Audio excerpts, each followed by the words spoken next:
DJ Ranjan Bisfi DJ Ranjan Bisfi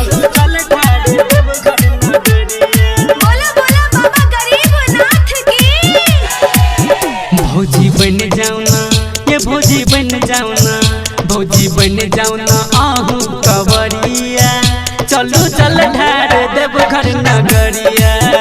भौजी बन जाऊना आहू कवरिया चलो चल ढार देव घर नगरिया।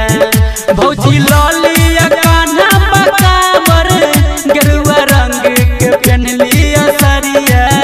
भौजी बन जाऊना ये भौजी बन जाऊना भौजी बन जाऊना आहू कवरिया चलो चल ढारे देव घर नगरिया। भौजी बन जाऊना आहू कवरिया चलो चल ढारे देव घर नगरिया। चलो चल ढारे देव घर नगरिया। DJ Ranjan Bisfi DJ Ranjan Maithili music की शानदार प्रस्तुति। पहिले सावन के सोमवारी लट करू न ये सब जाय छै आहू भौजी चलू न ये। जितना ये पैसा भौजी धल न ये भौजी जितना ये पैसा भौजी धल न ये। पहिले सावन के सोमवारी लट करू न ये सब जाय छै आहू भौजी चलू न ये। जितना ये पैसा सब धल न ये भौजी जितना ये पैसा सब धल न ये। हमहू पहने छी गंजी आ गमछा बन्हल ने छियै यही पगड़िया।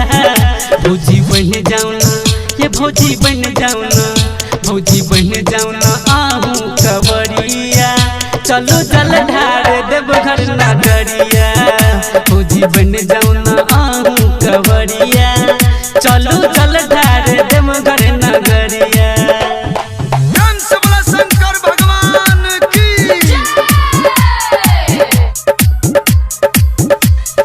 डीजे रंजन विस्फी डीजे रंजन विस्फी बाबा भोला के महिमा छै सबसे महान ओकर कृपा जानै छै ए दुनिया जहान।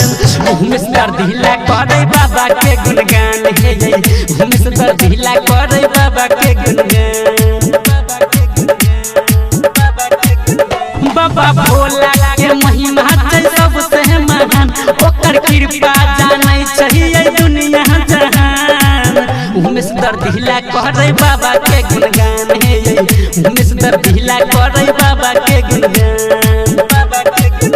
राइटर कर दे दुर्गेश के संगे नाचै छै सब कवरिया।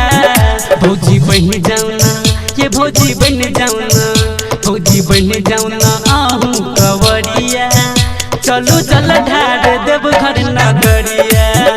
भौजी बन जाऊना आहू कवरिया